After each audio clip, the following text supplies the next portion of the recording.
하나님의 말씀 로마서 3장 23절 한 절입니다.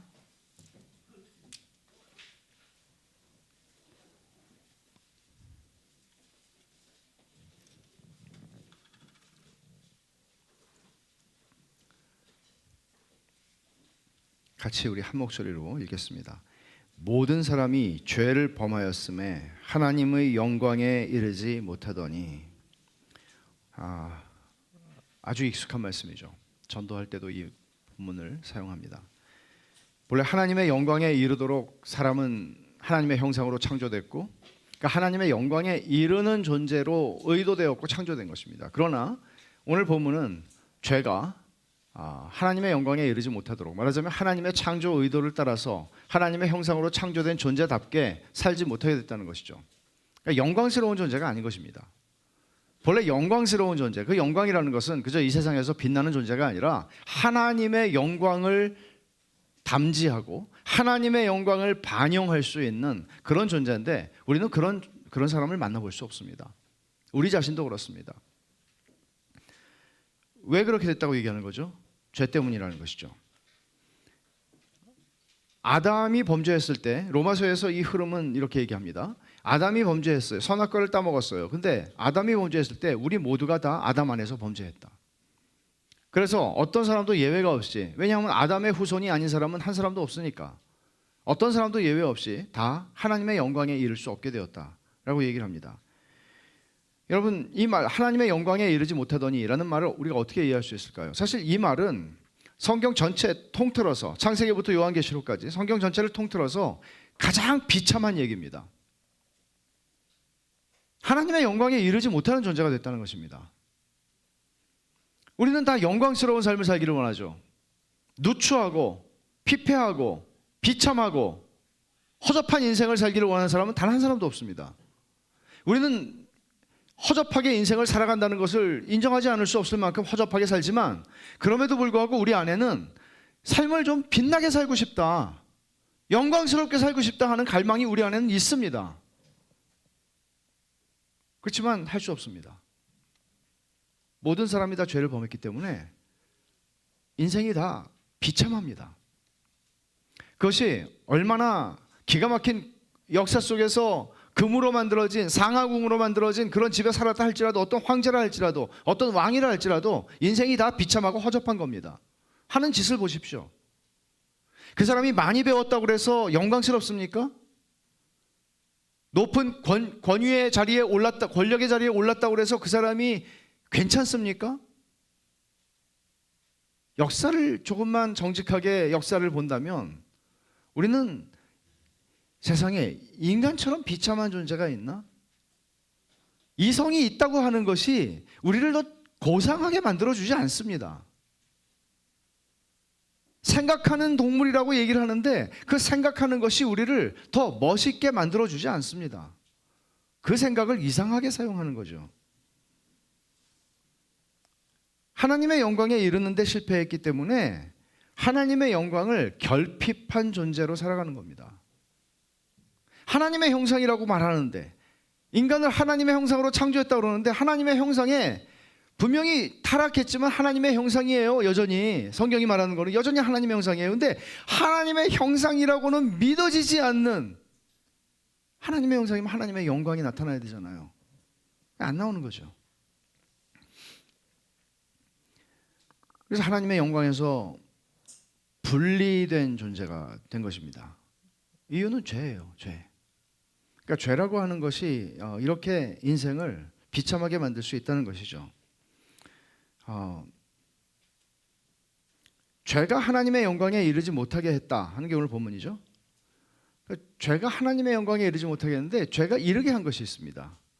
사실은 우리는 하나님의 영광을 향해서 가야 되는 존재인데 죄가 이 길을 막아버렸습니다. 그리고 우리는 어디를 향해서 가게 됐냐면 죄 때문에, 이 죄 때문에 하나님의 영광으로 가는 길이 막혔고 죽음에 이르는 길을 가게 되는 거예요. 영광과 죽음. 여기서 죽음이라고 얘기하는 것은 단순히 우리가 생을 마감하는 죽음을 얘기하는 것이 아니라 그것을 넘어서 성경이 얘기하고 있는 둘째 사망, 곧 영원한 지옥의 형벌을 얘기하는 것입니다. 하나님의 영광에 이를 수 있는 존재인데 죄 때문에 그 길을 못 가게 되었고, 죄 때문에 죽음으로 가게 되었다는 얘기죠. 비참한 이야기입니다. 이런 상황에서 우리가 죄를 제대로 이해하는 것은 굉장히 중요합니다. 죽음에 이르는 죄, 오늘 시작하는 시리즈죠. 8주 동안 하게 될 텐데, 하나님의 영광에 이를 것인가 죽음에 이를 것인가를 결정하는 게 죄예요. 이 점에서 우리가 죄의 문제를 바르게 이해하는 것에서 머리로 이해하는 것을 넘어서 죄를 이해하고 죄의 본질을 파악하고 죄와 어떻게 싸워서 이기고 하는가 하는 것은 굉장히 중요한 문제예요. 신앙생활 하는 데서. 데이비드 웰스가 우리는 도덕적인 나침반을 상실했다 그런 말을 해요. 우리 시대가 그렇다는 거죠. 도덕적인 나침반을 상실했어요. 말하자면 여러분, 나침반이라는 게 얼마나 중요합니까? 지금은 내비게이션이 있지만 내비게이션이 없으면 지도를 봤죠. 그리고 지도도 없으면 어떻게 했겠어요? 나침반 봐야죠. 군인들이 그래서 나침반을 보고 혹은 나침반이 없을 때도 어떻게 북쪽을 가리키는지를 확인하고 이런 거 배우잖아요. 방향을 잃어버렸다는 것은 비극이에요. 나침반을 잃어버렸다는 얘기는 다시 말하면 우리는 삶의 방향을 잃어버렸다는 얘기잖아요. 그러니까 여러분 얼마나 어리석은 인생을 살겠어요. 예를 들면 자, 제가 중앙시장으로 가려고 그러는데 어디로 가야 되죠? 근데 제 생각에는 이쪽이에요. 어떤 사람이 얘기해요. 근데 또 다른 분에게 물어봐요. 다른 분에게 물어보니까 제 생각에는 중앙시장은 저쪽인 것 같은데요? 말하자면 인생을 다 살아가지만 그리고 인생의 목적지, 인생을 여정이라고, 예수 안 믿는 사람들도 여정이라는 말 쓴단 말이에요. 그럼 여정인데 그럼 어디로 가는 여정이야? 정체 없는 여정인가요? 목적지 없는 여정인가요? 다 자기 나름의 목적지를 생각하고 가는 거예요. 이게 얼마나 웃기는 세상입니까? 그럼 여러분, 학교에서 우리가 배우는 것은 무슨 의미가 있습니까? 도덕이라는 것은 어떤 의미가 있습니까? 도덕적인 나침반을 상실했다. 특별히 도덕적인 나침반을 상실했다는 것은 도덕적 기준, 절대적 기준을 상실했다는 얘기죠. 그러니까 죄에 대한 절대적인 정의는 실종되었고 세상은 도덕적인 진공 상태에 이르게 된 것입니다. 죄는 심리적인 관점으로만 이해가 됩니다. 늘 그렇잖아요. 요즘에도 예를 들어서 무슨 음주운전을 사람 쳤다. 그러면 이 사람이 술을 마실 만한 상황이 있어 정상이 참작되고 이런 얘기들이죠. 이거는 아무것도 아니죠. 죄가 해로운 것은 하나님의 진노와 심판자이신 하나님 앞에 우리가 언젠가 서야 되기 때문이 아니라 죄가 해로운 것은 우리 건강에, 정신 건강에 좋지 않기 때문입니다. 정신 건강에 좋기만 하다면 그것은 죄가 아닙니다. 어떤 것을 하든지.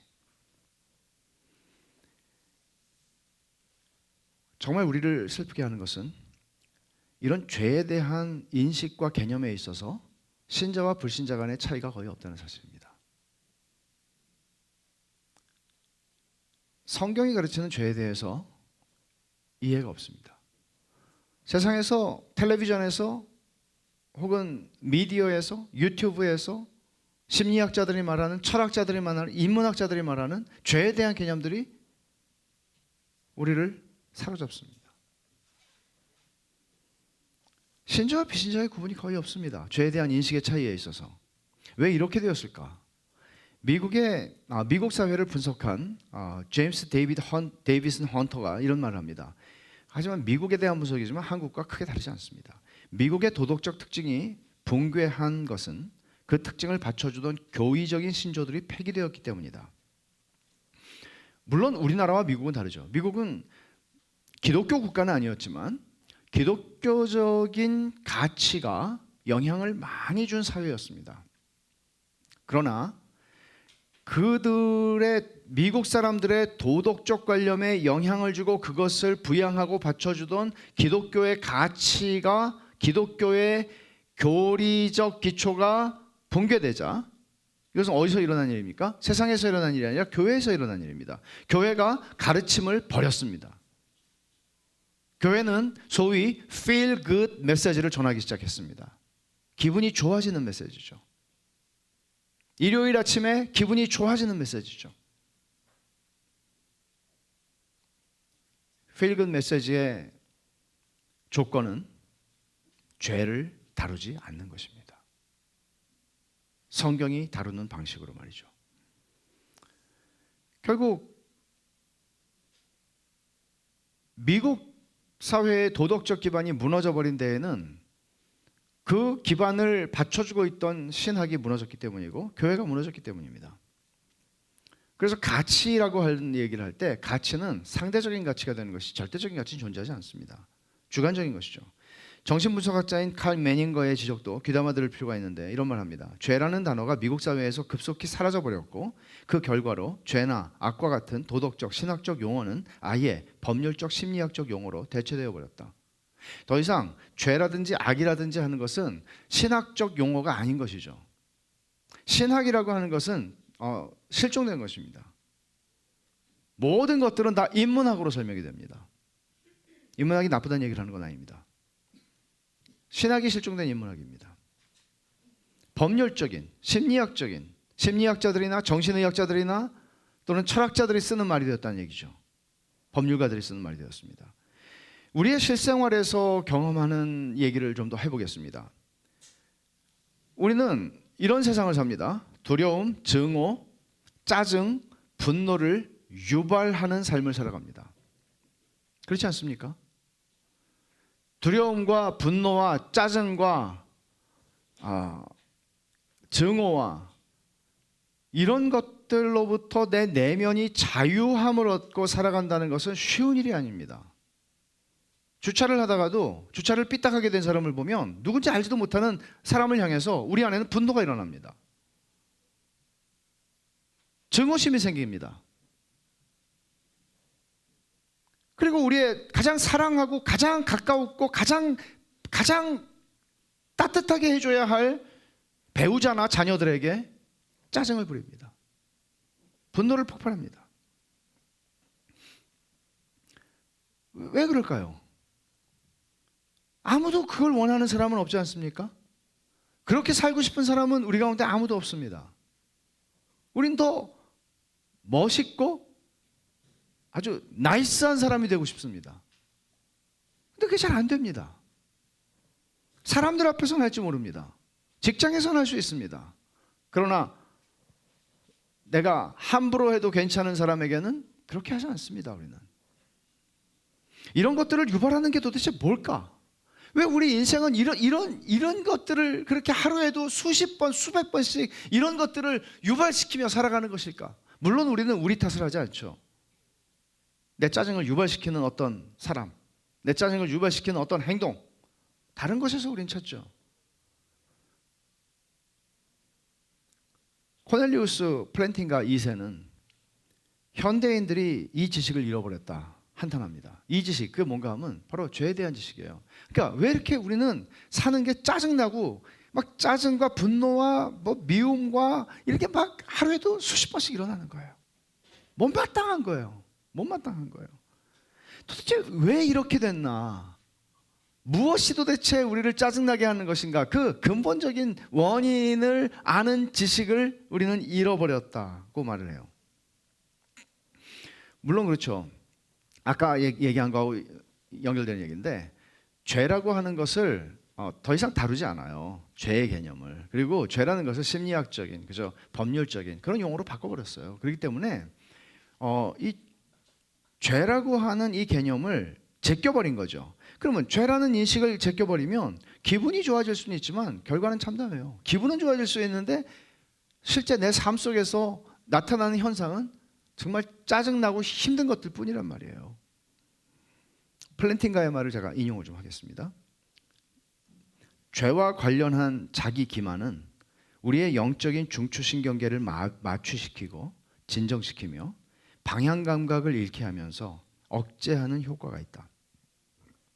무엇보다 치명적인 것은 우리 삶에서 틀린 음이 들릴 때 이를 듣는 귀가 없으면 옳은 음을 제대로 연주할 수 없을 뿐만 아니라 다른 사람의 연주에서도 옳은 음이나 틀린 음을 알아들을 수 없다는 것이다.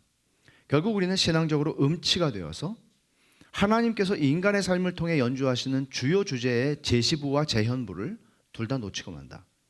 창조라는 음악 그리고 은혜라는 더 위대한 음악이 우리의 두개골 사이로 쇳소리를 내며 지나가며 한순간 호흡이 멈추게 만들지도 못하고 아무런 여운도 남기지 못한다.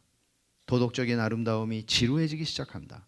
인간에게 구주가 필요하다는 말이 별난 말로 들리기 시작한다.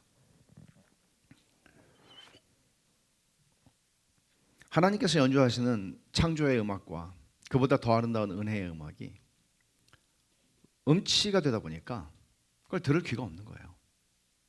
그러니까 누군가 딴소리를 내도 참 훌륭한 말씀하셨군요 이렇게 되는 거예요. 틀린 음을 연주해도 정말 기가 막힌 그 부조화의 아름다움이군요 라고 얘기하는 거예요.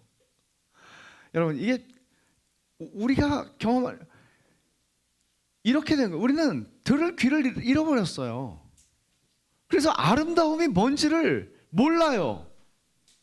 진짜 아름다움에 대한 그리움조차 사라져버렸어요. 이게 현대인에게 일어나고 있는 일이고 심지어 오늘날 신자들의 삶에서 일어나고 있는 일입니다. 그렇다면 플랜팅은 또 이런 말 하죠. 죄는 우리에게서 모든 아름다움을 앗아가버렸다. 모든 아름다움을 다 앗아가버렸다. 이것이 로마서 3장 23절 오늘 본문이 하는 말씀 아니에요? 모든 사람이 죄를 범하였으면 하나님의 영광에 이르지 못하더니 하나님의 영광에 이를 수가 없어요. 그러니까 영광스러운 존재이고 하나님의 영광을 담지하고 하나님의 영광을 반영하고 하나님의 영광을 비추는 존재여야 되는데 그게 아니에요. 하나님의 영광에 이르지 못하다 보니까 어떻게 돼요? 죄가 우리를 죽음에 이르게 하다 보니까 우리는 죽음의 냄새를 풍기며 사는 거예요. 가는 곳마다 죽음의 시체 썩는 냄새를 풍기면서 살아가는 거예요.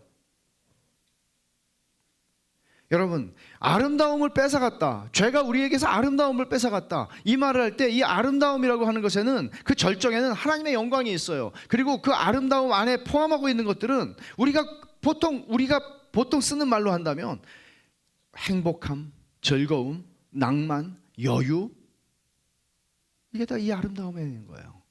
다 뺏겼어요. 그리고 이 아름다움이 있어야 할 자리에 두려움과 증오와 분노와 짜증이 깊이 심겨진 거예요. 왜 이렇게 됐다고요? 죄가 이렇게 만든다고요. 우리는 죄의 개념을 내던져버린 시대에 살고 있고 심판자가 될 수 없는 인간이 심판을 받아야 할 피고인이 재판장처럼 피고인이 아니라 범죄자가 죄를 정의하는 시대를 살고 있습니다.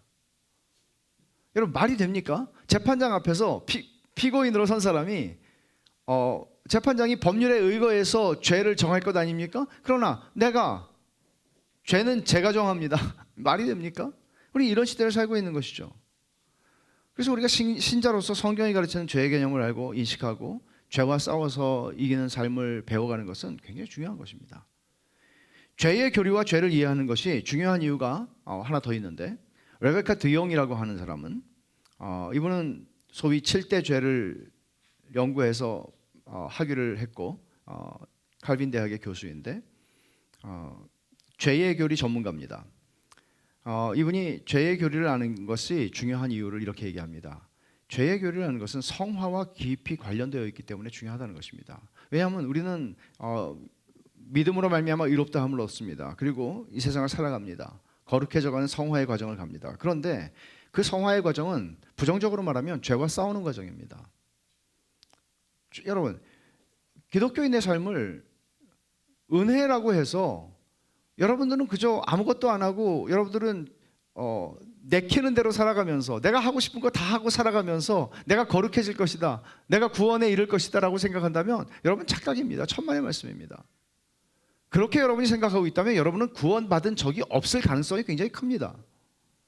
말하면 칭의가 일어나지 않았을 가능성이 크다는 얘기예요. 왜냐하면 칭의의 은혜를 받았다면 은혜가 무엇인지를 안단 말이에요. 은혜는 우리에게는 값없이 주어졌지만 은혜는 예수 그리스도의 피값으로 주어진 것이란 말이죠.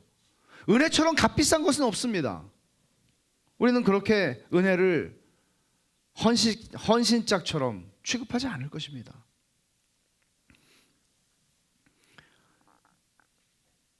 죄를 우리가 생각해야 하는 것은, 여러분 어떤 생각이 드십니까? 죽음에 이르는 죄라고 하는 시리즈를 8주 동안 이제 연말까지 하게 되는데 여러분들은 어떤 생각이 드세요? 야, 이거 8주 동안 만만치 않겠는데, 그런 생각이 드셨습니까? 사실 이 죄에 대해서 우리가 집중해서 다룬다고 하는 것은 어떤 의미인가 하면 죄라고 하는 의식에 우리를 자신들을 얽매는 것이 아니라 사실은 그리스도께서 우리에게 주신 자유를 누리기 위함입니다. 이것은 분명히 해야 합니다. 뿐만 아니라 죄에 대한 이해를 우리가 제대로 할 때 덕에 대한 이해가 깊어지기 때문에 이 주제가 중요해요. 이게 성화의 교리거든요. 덕이라고 하는 거. 많은 신자들이 삶에서 덕과 성품, 인격의 열매를 맺지 못하고 살아간다는 것은 우리 자신들이 너무나 잘 압니다. 경험적으로. 신자가 삶에서 이런 열매를 맺기 위해서, 덕과 성품과 인격의 열매를 맺기 위해서는 죄를 아는 것과 그것을 넘어서서 죄를 떠나고 덕을 세워가는 이런 용어를 썼어요. 덕성의 습관화라는 말, 혹은 은혜가 이끌어가는 제자 훈련. 이게 영어로 이렇게 돼 있더라고요. Graced Discipleship, Discipline. 그러니까 은혜가 이끌어가는 훈육. 그러니까 보통 우리가 훈육이라든지 또는 어떤 이런 징계라고도 번역이 되죠. 디시플린. 이런 말을 할 때 우리는 은혜가 좀 배제된 것처럼 생각하기가 쉬운데 사실은 언제나 은혜가 끌고 가야 하는 것입니다. 이런 말은 별로 본 적이 없는데 그레이스가 이 디시플린을 설명해 주는 거죠. 이런 훈련이 필요하다는 것입니다. 이게 이제 우리가 죽음에 이르는 죄 시리즈를 오늘 시작하면서 왜 이게 중요한지를 여러분에게 설명드린 것입니다. 성경이 가르치는 죄를 간단히 보죠. 죄에 대한 정의는 신학자의 수만큼이나 많습니다. 전 플랜팅가가 설명하는 포괄적인 죄의 개념으로 시작하려고 하는데 그는 이렇게 말해요. 죄는 한 인격이 인격적인 하나님께 저지르는 유책성 있는 모욕행위다. 한 인격이 인격적인 하나님께 관계를 얘기하는 것이죠. 유책성 있는 행위다. 책임을 져야 하는, 죄에 대한 책임을 내가 져야 하는 행위라는 것이죠. 그리고 그것은 하나님을 모욕하는 일이다. 이것을 더 간단하게 이렇게 표현합니다. 유책성 있는 샬롬의 파괴. 하나님이 원하는 건 샬롬이죠. 샬롬은 보통 우리 베샬롬 교회 샬롬이 있잖아요. 샬롬은 평화라고 번역이 되잖아요. 평안 뭐 이렇게 번역이 되죠. 근데 사실 샬롬이 의미하는 것은 이런 거거든요. 완전한 상태. 흠이 없고 티가 없고 점도 없고 아주 완전한 상태. 이 관계의 의미에서 보면 내가 하나님과 가지는 관계, 내가 다른 사람들과 가지는 관계, 이게 어떤 이 안에 분노나 혹은 그 안에 있는 어떤 미심쩍은 부분이나 이런 게 하나도 없고 아주 완전한 상태, 완전히 하나가 되는 상태, 그런 상태를 가리켜서 샬롬이라고 하는 말을 쓰는 거예요. 근데 죄는 샬롬을 파괴합니다. 하나님은 샬롬을 세우지만 사람은 죄를 파괴합니다. 사람의 죄는 샬롬을 파괴합니다. 그래서 하나님과 나의 관계가 파괴가 되고 나와 너의 관계의 올바름과 온전함이 다 무너져 내리는 것입니다. 그러다 보니까 하나님께서 연주하시는 음악의 아름다움을 즐기지 못해요. 너무나 불협화음이, 하나님과의 관계 속에서도 불협화음, 내 사랑하는 아내와의 관계 속에서도 불협화음, 내가 사랑하는 자녀들을 향해서도 불협화음이 너무 많은 거예요. 마치 음악회에서 너무너무 아름다운 연주를 듣고 있는데 갑자기 어느 사람이 꺼놓지 않은 핸드폰에서 벨소리가 울리는 것처럼. 그러면 모든 관계에 짜증이 유발되죠. 그런 것 같아요, 세상이. 10계명의 금령들을 생각해 보십시오. 10계명의 금령들, 이렇게 하지 마라 하는 거죠. 이건 다 샬롬을 깨지 말라는 얘기예요. 하나님의 샬롬을 깨지 말라는 얘기예요. 그러니까 죄는 모든 진정한 아름다움을 더럽고 추한 쓰레기로 만들어버리는 거예요. 이게 죄예요. 죄를 사랑할 수가 없죠. 이렇게 해서 하나님을 거스르고 하나님을 대적하고 하나님을 모욕하는 것입니다. 그러니까 죄는 뭔가 하면 안티샬롬이에요. 반샬롬이에요. 하나님의 자리에 우상을 두게 되고 하나님과의 관계를 깨고 그 하나님과의 관계가 깨진 것이 도미노처럼 내가 가지고 있는 모든 관계를 깨뜨리고 비정상적으로 만들고 그리고 내 삶에 영향을 미치게 되는 것입니다. 이게 오늘 본문에서 말씀하고 있는 모든 사람이 죄를 범하였으며 하나님의 영광에 이르지 못하더니라는 말을 설명한 것입니다. 성경이 가르치는 죄는 세상이 이해하고 말하는 죄의 개념하고는 절대적인 차이를 가집니다. 죄와 범죄를 구별해야 합니다. 크라임이라고 그러잖아요. 범죄하고 죄를 구별해야 돼요. 왜냐하면 성경이 말하는 죄는 범죄가 되지 않을 수 있거든요. 얼마든지. 미워하지 말라. 미워했어요. 근데 세상에서 그 범죄라고 얘기하지 않습니다. 어떤 민형사상의 범죄로 취급될 수 있는 게 아니라는 것이죠. 내가 좀 나태했어요. 내가 좀 게을렀어요. 그리고 내가 좀 많이 먹었어요. 폭식을 했어요. 폭식을 한다고 잡아가지 않습니다. 또 죄라고 해서 다 부도덕한 거 아닙니다. 죄는 다 부도덕하다. 그렇지 않을 수 있습니다. 예를 들어서 안식일을 범하는 죄, 구약시대 그건 사형에 해당한다고 했는데 부도덕하다고 얘기하지 않습니다. 그리고 요나가 하나님의 부르심에 불순종해서 니느웨로 가야 되는데 다시스로 간 거, 이거는 부도덕하다는 표현으로 이 죄를 얘기하지는 않습니다. 그러나 성경은 죄라고 얘기합니다. 또 아까도 말씀드린 것처럼 죄는 심리적인 관점으로 설명될 수 있는 것이 아닙니다. 혹은 죄는 질병도 아닙니다. 여러분, 죄를 만약에 심리적인 장애가 있어서 그런 죄를 저질렀다라고 하는 심리적인 어떤 질병의 차원으로 죄를 이해한다면 그 사람은, 죄를 지은 사람은 책임을 지지 않게 되는 것이죠. 이것은 죄로 말미암아 죄의 희생자가 되는 것입니다. 그는 가해자가 되지 않습니다. 자, 이런 정도로 우리가 죄를 좀 이해를 하면서 죽음에 이르는 죄 혹은 칠대죄라는 말을 좀 더 생각해 보겠습니다. 여러분, 이런 말들을 아마 들어보셨을 거예요. 그전에도.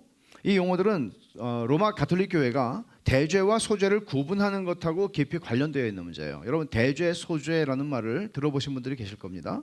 가톨릭 교회는 대죄와 소죄를 구분한 토마스 아퀴나스의 설명을 교리화했습니다. 그래서 대죄라고 하는 것은 은혜를 말소시키는 것입니다. 소죄는 은혜를 깎아먹는 것입니다.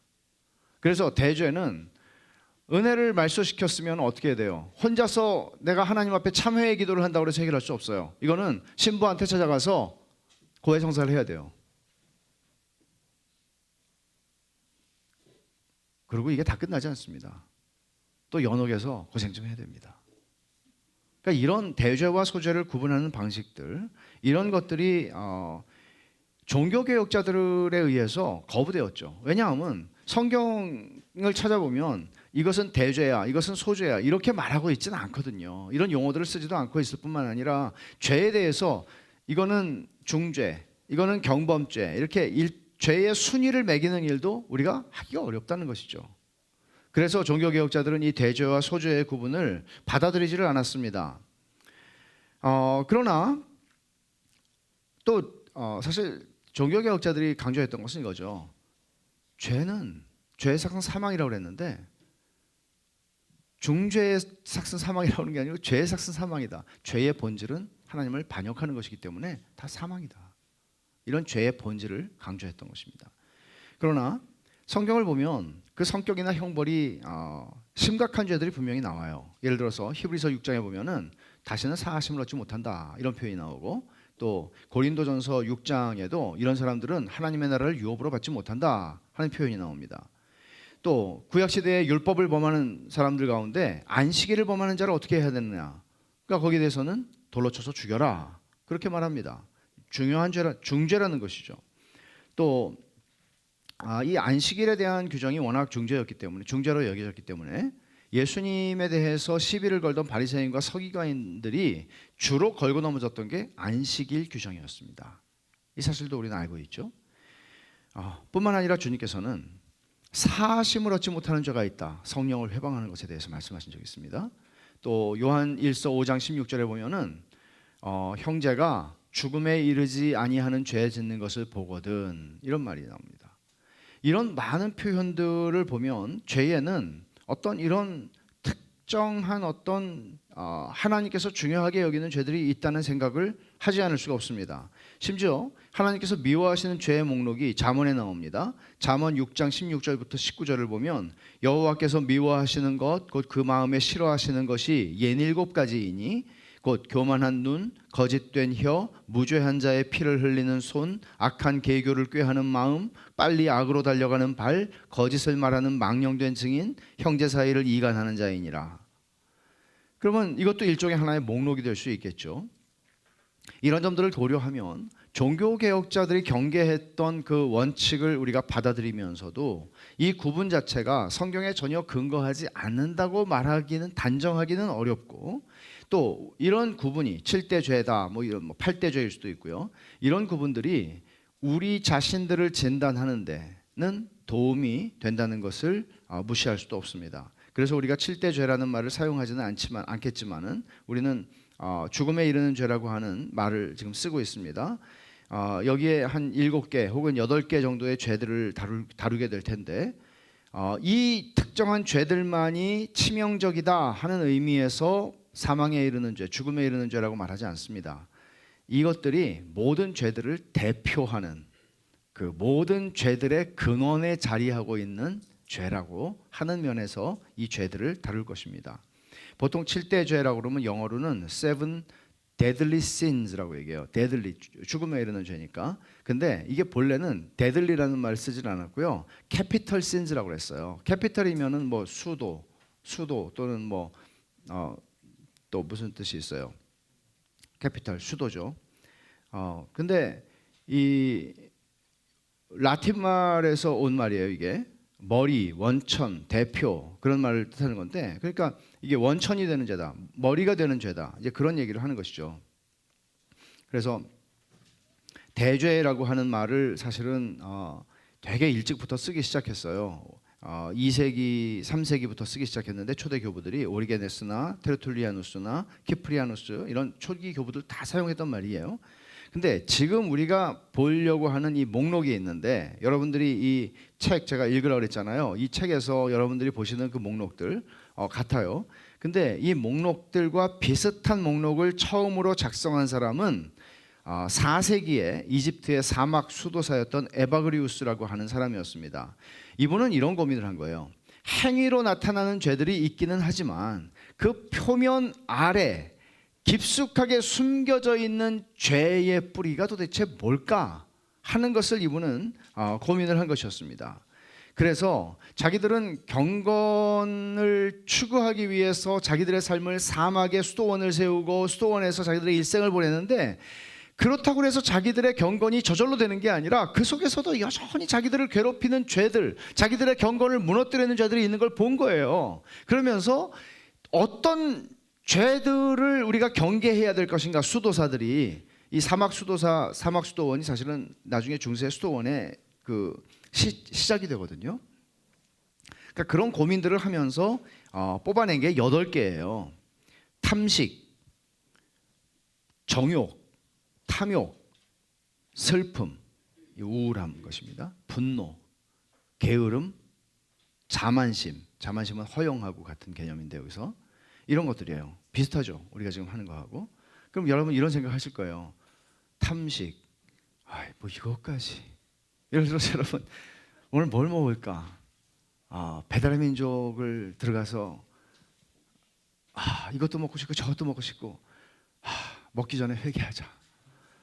여러분 굉장히 어렵죠. 이런, 나중에 이 문제를 좀 다루긴 하겠습니다만은 어쩌면 우리가 해석하는 것하고 다르게 느껴지는 부분들이 있을 수 있지만 이 문제들을 좀 집중해서 다루려고 생각을 합니다. 그리고 나중에 세월이 흘러서 이 주제를 많이 다뤘어요, 역사적으로. 근데 토마스 아퀴나스 이전에 7세기 아니 6세기의 교황 그레고리우스가 이게 수도사들에게만 해당하는 게 아니고 모든 성도들에게 다 해당하는 것이다, 그렇게 보면서 이것을 수도원에서 가지고 나왔어요.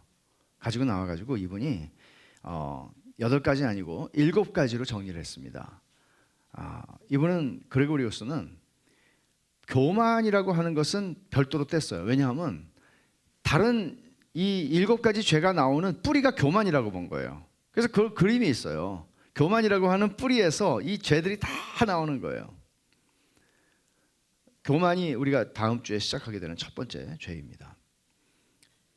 그래서 그는 교만이라는 뿌리를 제외하고 자만심, 허영이죠. 시기, 분노, 우울의 나태가 포함됩니다. 탐욕, 탐식, 정욕을 포함시켰습니다. 그리고 토마스 아퀴나스가 한 600년 지나가지고 이제 이 목록을 대죄와 소죄로 구분하면서 대죄의 목록을 완성을 해서 이제 캐톨릭에서는 7죄종이라고 하는 용어를 쓰는데 7대 죄가 형성이 된 거예요. 근데 지난 한 100년 사이에 허영이라고 하는 것이 본래 아퀴나스는 집어넣었었는데 허영이 살짝 빠지고 그 자리에 교만이 들어갔습니다. 그래서 우리는 허영까지 해서 8개를 다룰 것입니다.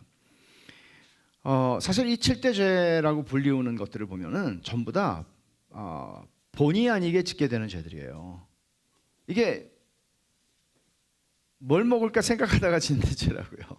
그러니까 이게 막 의도하고 막 이런 거라기보다는, 그러니까 7대죄는 플랜팅가 이런 말 합니다. 7대죄는 사람이 거의 통제할 수 없는 혹은 때와 장소에 따라 통제의 수준이 일정하지 않은 것들에 대한 욕구와 믿음과 태도다. 그래서 이 죄와 맞서 싸우는 사람은 익숙한 패배, 약간의 발전, 퇴보, 고통스럽게 정복당하는 것, 상처뿐인 승리, 깨어진 협정, 굴욕스러운 타협 등을 경험한다.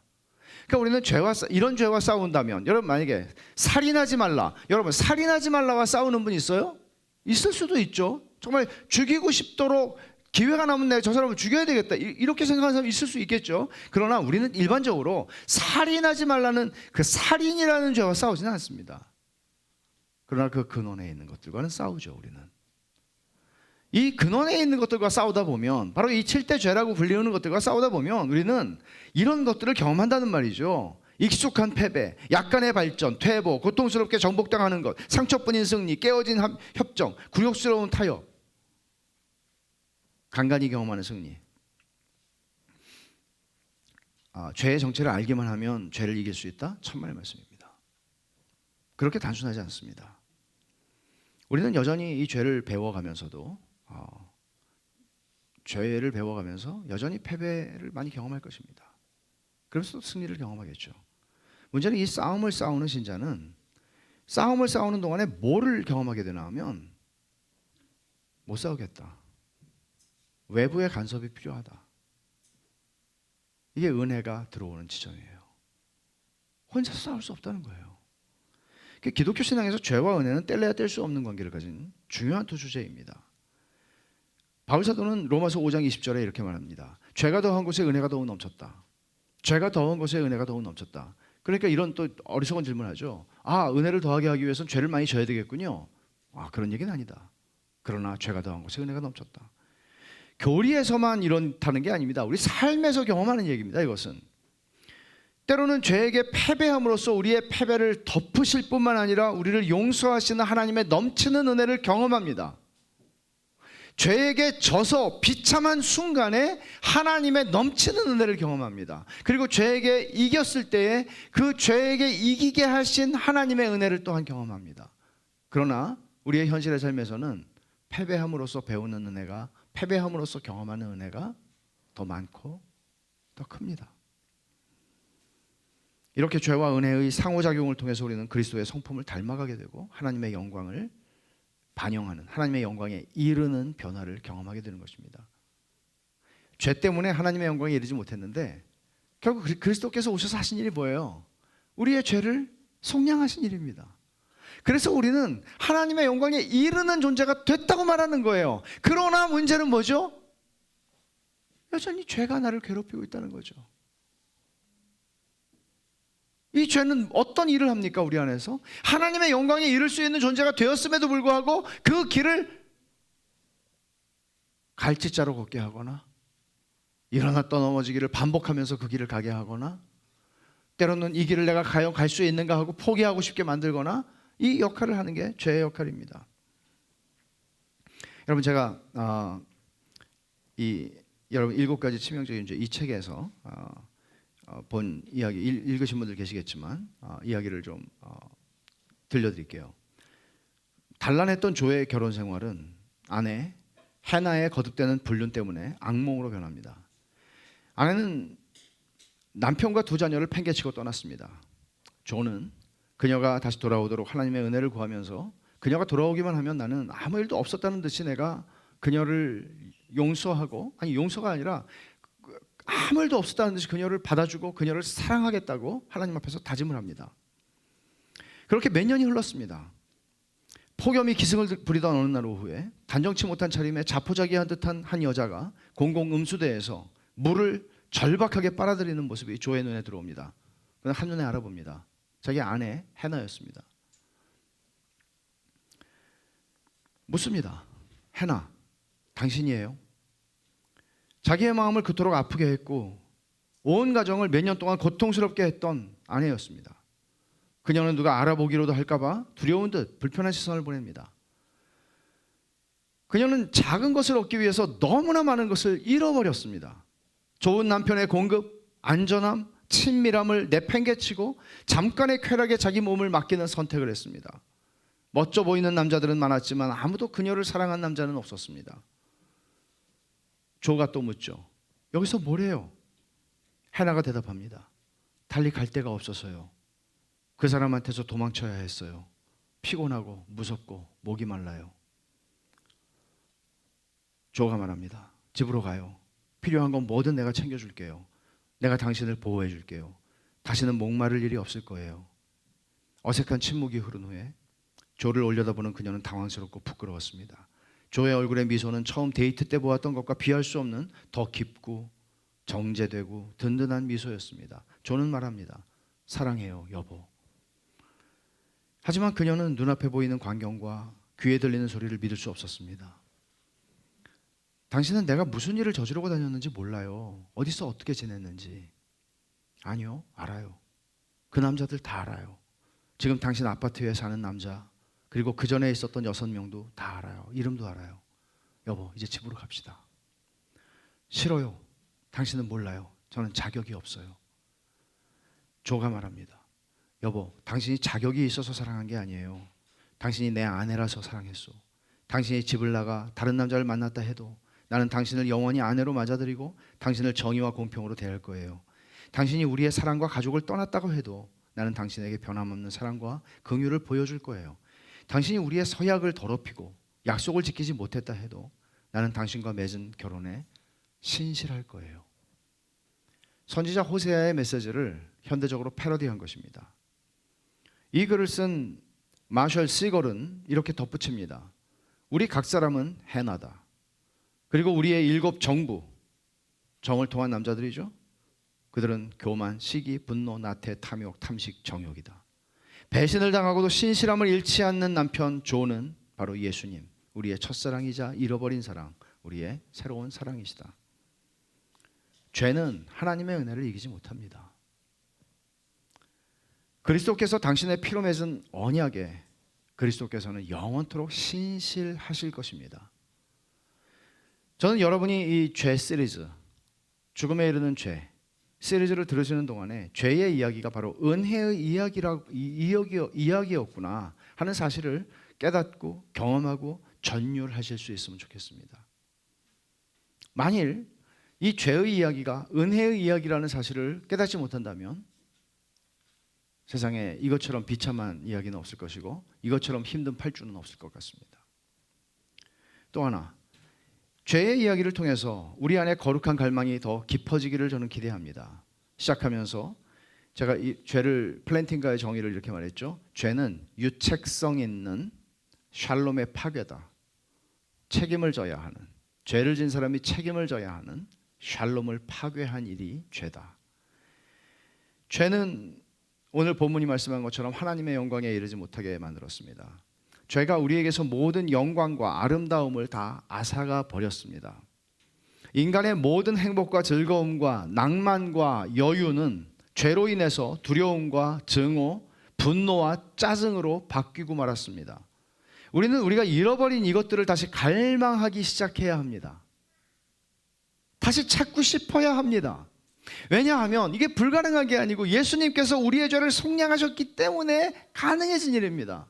적어도 그리스도 예수 안에 있는 사람이라면, 여러분이 성령으로 거듭난 사람이라면, 여러분들이 하나님의 자녀라면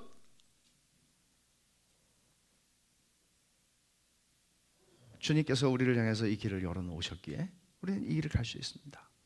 그러나 여전히 죄와 싸우며 가야 하는 길입니다. 죄와 싸우며 이 길을 걸어가는 사람에게 정말 필요한 게 뭔지 아세요? 갈망이에요. 갈망은 하나님이 사람에게 주신 큰 선물이에요. 갈망이 없는 사람은 살아있다고 하나 죽은 사람이에요. 여러분이 원하는 갈망은 어떤 것입니까? 여러분들은 무엇을 원하십니까? 무엇을 간절히 원하십니까? 플랜팅가가 이렇게 말합니다. 하나님과 하나님의 아름다우심을 갈망하고 그리스도와 그리스도를 닮기를 갈망하며 성령과 영적 성숙함을 갈망한다. 이 갈망은 시시때때로 그 강도가 약해지기는 하지만 그럴 때면 이 사람은 다시 갈망하기를 갈망한다. 그의 행동 동기에는 신앙이 있다. 신앙은 하나님께 대한 그리고 자기를 주시는 예수 그리스도의 사역에서 퍼져나오는 하나님의 자비에 대한 잠잠한 확신이다. 믿음은 하나님의 은총에만 매달린다. 믿음은 은혜를 아는 마음을 낳고 은혜를 아는 사람은 위험을 감수하면서까지 남을 섬기게 된다. 은혜를 아는 사람은 마음이 풍요롭다. 이 사람의 마음은 특히 감사로 흘러넘치며 자기가 친절히 대접받은 만큼 남을 친절히 대접한다. 경건한 어른이라고 하는 것을 플랜팅가는 이렇게 쓴 겁니다. 갈망이 있습니까? 갈망. 경건한 어른이 되고 싶은 갈망이요.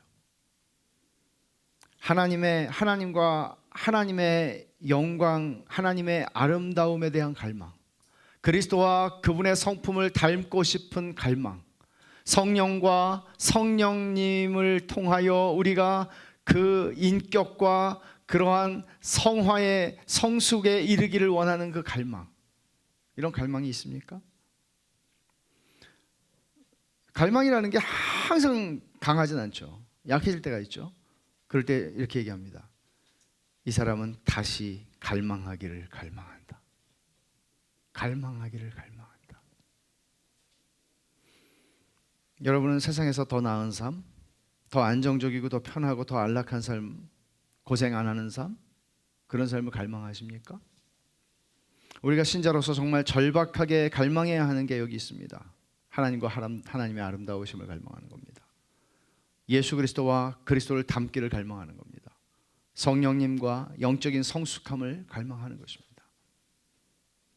삼위 하나님의 아름다우심을 갈망하는 것입니다. 이 갈망이 없다면 성경이 가르치는 죄를 연구하고 배우는 것은 우리를 조금도 거룩하게 인도하지 못할 것입니다. 존 오웬의 말입니다. 사는 동안 항상 죄를 죽여라. 하루도 쉬지 말라. 죄를 죽이지 않으면 죄가 당신을 죽일 것이다. 인생에서 이 씨름을 하는 동안 우리는 점점 더 많은 기쁨을 누리게 될 것입니다. 왜냐하면 이 책, 7가지 치명적인 죄라고 하는 이 책의 원제는 kill joy였어요. 기쁨을 죽이는 것들, 그게 7가지 죄예요. 사실은 기쁨을 죽이는 죄들이라고 표현을 하는 것이죠. 진짜 기쁨을 상실하고 살아가요. 여러분들이 이 씨름을 하는 동안에 저는 8주만이 아니라 우리의 남은 인생 속에서 이 기쁨을 점점 회복할 수 있었으면 좋겠습니다. 비록 우리는 모든 사람이 오늘 말씀대로 모든 사람이 죄를 범하였으며 하나님의 영광에 이르지 못하더니 라는 말씀으로 시작을 했죠. 이런 상태로 우리는 시작이 됐죠. 태어날 때. 그러나 그리스도 안에 있는 자들은 이렇게 말합니다. 로마서 5장 1절 2절이에요. 그러므로 우리가 믿음으로 의롭다 하심을 받았으니 우리 주 예수 그리스도로 말미암아 하나님과 화평을 누리자. 샬롬을 씁니다. 샬롬을 누리자. 또한 그로 말미암아 우리가 믿음으로 서 있는 이 은혜에 들어감을 얻었으며 우리는 은혜의 영역 안에 들어왔다. 그래서 하나님의 영광을 바라고 하나님의 영광을 갈망하고 즐거워하느니라. 그리스도께서 이 비참한 인생들을 향해서 십자가에서 이루어 주신 일입니다. 기도합시다.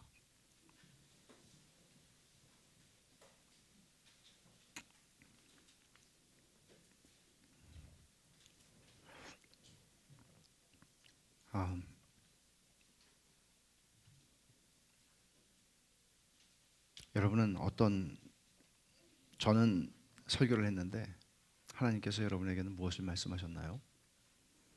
이 시간에 주의 말씀 앞에 좀 반응합시다. 여러분 안에 잠자고 있는 갈망을 성령께서 이 말씀을 통해서 깨우시진 않았나요? 그리고 해나와 같은 내 인생의 죄를 덮으시는 하나님의 은혜의 크심을 여러분들에게 보여주시지는 않았나요? 이 시간에 우리가 같이 한번 기도합시다. 주님이 우리를 위해서, 하나님의 영광이 이룰 수 없는 비참한 인생의 우리를 위해서 주님이 이루어 주신 그 은혜로 말미암아 우리는 하나님의 영광을 갈망할 수 있는 존재가 됐습니다. 갈망해도 됩니다. 그 하나님의 영광을 갈망할 수 있는 존재가 되었어요. 하나님의 영광을 바라고 즐거워하는 그 인생을 주님 살기 원합니다. 내가 지금까지 허락하고 허용하고 있던 죄악들과 내가 싸우기를 원합니다. 그리고 내 안에 잃어버린 기쁨을 회복시켜 주십시오. 하늘의 기쁨을 주십시오. 같이 한번 기도합시다. 같이 기도하겠습니다. 하나님 아버지, 고맙고 감사합니다. 저희의 인생 비참하고 하나님의 영광에 이를 수 없는 비참한 인생이 되어버린 저희들을 긍휼히 여기셔서 우리 구주 예수 그리스도께서 피 흘려 사신 교회, 피 흘려 사신 백성으로 저희들을 구속하여 주신 데를 감사합니다. 하나님 아버지, 제 안에 아버지 하나님, 이러함에도 불구하고 비참한 인생을 살아가도록 허락하고 허용했던 것을 용서해 주시옵소서. 아버지 하나님, 우리가 얼마나 영광스러운 존재예요. 우리가 우리에게 허락된 하나님의 영광을 갈망하고 바라고 즐거워할 수 있는 존재라는 사실을 알고 믿음으로 말미암아 이 은혜의 영역에 들어온 존재라는 사실을 하나님 아버지 우리가 알게 하여 주셔서 아버지 하나님, 주의 은혜의 능력으로 우리가 저와 싸워 승리하고 이길 수 있게 하여 주시고, 하나님 아버지, 이 여정 속에서 우리가 하나님의 아름다움을 갈망하며 그리스도의 성품을 담기를 원하고, 하나님 아버지, 그 성령 안에서 하나님께서 우리의 인격을 성숙하게 만들어 주시는 것을 바라고 살게 하여 주시옵소서. 오 하나님 아버지, 우리 안에 하나님께서 허락하신 그 하나님의 영광이 우리의 성품과 삶을 통해 인격을 통해서 흘러나오고 내 아내에게, 내 자녀들에게, 내 부모님들에게, 우리의 이웃들에게 그 아름다운 성품들이 드러날 수 있도록 하나님, 더럽고 쓰레기 같은 인생이 되어버린 것들이 이제는 그리스도의 은혜로 말미암아 더 영광스러운 존재로 변하는 것을 주님이 저희가 나타낼 수 있도록 드러낼 수 있는 그런 인생을 살아가게 하여 주시옵소서. 하나님 아버지, 우리 안에 주신 그 영광을 발산하고 우리 안에 주신 그 영광을 나타내고 드러낼 수 있도록 하나님 아버지, 저희들의 삶을 고쳐주십시오. 오 주님, 내가 원합니다. 주님, 그것을 우리가 원하나이다. 오 주님, 그것을 원합니다.